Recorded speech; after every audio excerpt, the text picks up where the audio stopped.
Health Talk, bringing insights into health and wellness with your hosts, Christine and Alex. Okay, let's jump right in. We're tackling a really common dilemma today, something many of you, especially if you're working hard on healthy eating, are asking. Can my diet finally, replace my blood pressure pills? The hope is understandable. You cut salt, you maybe feel better, and thinking about ditching the medication is, well, it's tempting. But our mission here is to get real. We need to look past hope and temptation and really understand the science behind managing blood pressure day in, day out, separating wishful thinking from, well, reality. Okay, yeah. Let's break this down. Food is incredibly powerful, no doubt about it. We aren't dismissing diet at all. Think about the DISH dietary approaches to stop hypertension. It's got solid science behind it. It's not just about cutting sodium, right? Yeah. It's also about boosting potassium, magnesium. So these like bananas, sweet potatoes, whole grains become really important. Right, and that's significant. I mean, the data suggests the DSH diet, if you stick to it perfectly, could lower systolic pressure maybe 10, 12 points. That sounds amazing. But here's the catch, isn't it? Maintaining that perfectly every single day for the long haul, that's tough. So why isn't just, feeling better from eating well enough to stop the pills? Exactly. Because hypertension is sneaky. It's silent. That feeling of being fine can be misleading. High blood pressure damages things quietly. You don't feel it hurting your arteries or putting strain on your kidneys, your brain, your eyes. That damage happens gradually, silently, often, until it's quite serious. Medication, on the other hand, acts like your background guardian. It's working 20/47 to keep things stable, keep that pressure managed.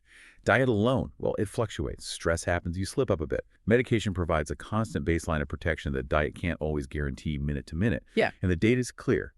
If you stop your prescribed medication, even if you're eating like perfectly clean, your blood pressure will creep back up. That rise brings back the risk, the serious risk of things like stroke or kidney damage. And that leads to this really startling statistic from the WHO. Something like, 75% of patients actually stop taking their hypertension meds within the first year? Yes, 75%. It's a catastrophic number, honestly. They stop because they start to feel better. Maybe their readings improve a bit and they think problem solved.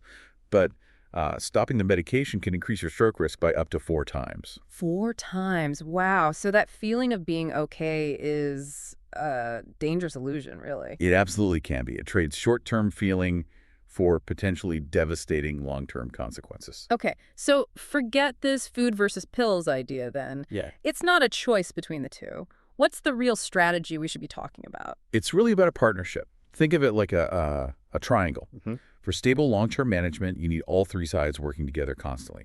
Side 1, healthy eating, DDSH diet principles, managing cholesterol, supporting overall heart health. That's crucial. Side 2, lifestyle. This covers, regular exercise, getting enough quality sleep, finding ways to manage stress, also non-negotiable. And side 3, the foundation, holding it all up. Medication adherence, taking your prescribed medication consistently every day as directed. That provides the essential stability. Right, so if you take away any one of those sides... The whole thing becomes unstable. The triangle collapses, essentially. You lose that protective structure. Okay, that makes sense. So what about reducing the dose then? If someone has made huge lifestyle changes, their diet is spot on, they're exercising, can they explore lowering their medication?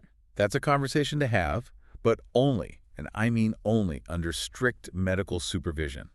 It's not something you decide on your own because you feel good for a week or started eating more oats or garlic. Okay, so it's not about specific miracle foods replacing the need for meds either. No, those foods support overall health. They fit into side 1, healthy eating, but they don't replace the specific action of the medication. Dose reduction requires careful monitoring by a doctor or pharmacist over time. We're talking regular blood pressure checks, maybe lab tests, tracking trends over months, not days. It's a gradual, supervised process, if it's appropriate at all. Got it. So, the bottom line from this deep dive, managing hypertension isn't a choice. It's a commitment to that whole triangle. Diet supports, lifestyle supports.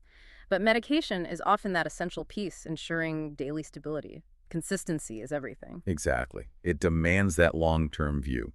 Because, when it comes to protecting your heart, your brain, your kidneys, relying on doing the right thing sometimes just isn't enough. It needs to be constant. Well said. And if you need help getting that consistency right, maybe figuring out the best way to monitor your blood pressure, understanding your medication schedule, or even just making sure you get your refills on time, please do seek professional advice.